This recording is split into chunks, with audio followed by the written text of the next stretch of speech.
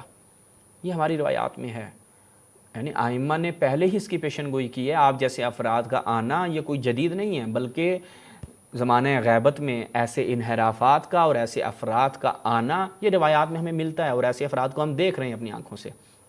وہ غیبت کے طولانی ہو جانے کی وجہ سے لوگوں کو مشکوک، اس نظریے کو مشکوک کریں گے اور لوگوں کو شکوک و شبہات میں ڈالیں گے، اور آپ الحمدللہ اپنی طرح سے اپنی طرف سے وہ کام بخوبی انجام دے رہے ہیں۔ اور میں آخر میں وہ جو آپ کو میں نے کہا کہ میں ابھی آپ کو دکھاتا ہوں کہ موصوف نے کیسے طاغوت کی تعریف کی ہے، پھر طاغوت ان کے ہاں کیسے بڑا اچھا ہو گیا۔ میں نے کہا تھا نا میں اپنے جواد نقوی صاحب کے فالوورز کے لیے ایک اہم تحفہ میرے پاس موجود ہے، یہ دیکھیے گا۔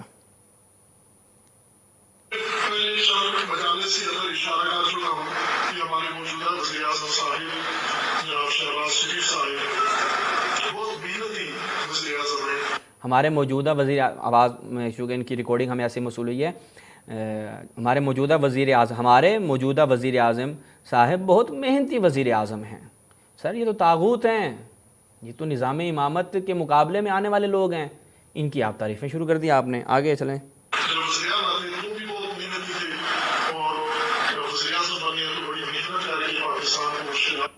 جب یہ وزیر اعلیٰ تھے شہباز شریف صاحب تب بھی بڑے محنتی تھے، اور اب تو ماشاءاللہ وزیر اعظم بن گئے، اب تو کیا بات ہے۔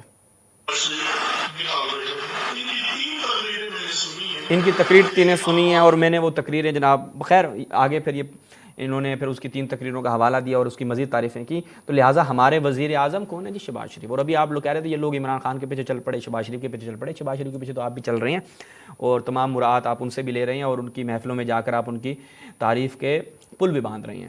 تو لہٰذا یہ دوگانگی اور یہ لوگوں کو شکوک و شبہات میں ڈال کر خود انہی کی گود میں جا کر بیٹھنا، یہ ایک مومن بندے کی علامت نہیں ہے۔ مومن وہ ہے کہ جو بات کرے اسی پہ عمل بھی کرے. اس کے برعکس منافق کی یہ علامت ہوتی ہے، کہتا کچھ ہے کرتا کچھ ہے. میں تطبیق نہیں دیتا. اسی پہ ہم اجازت چاہیں گے. والسلام علیکم ورحمۃ اللہ.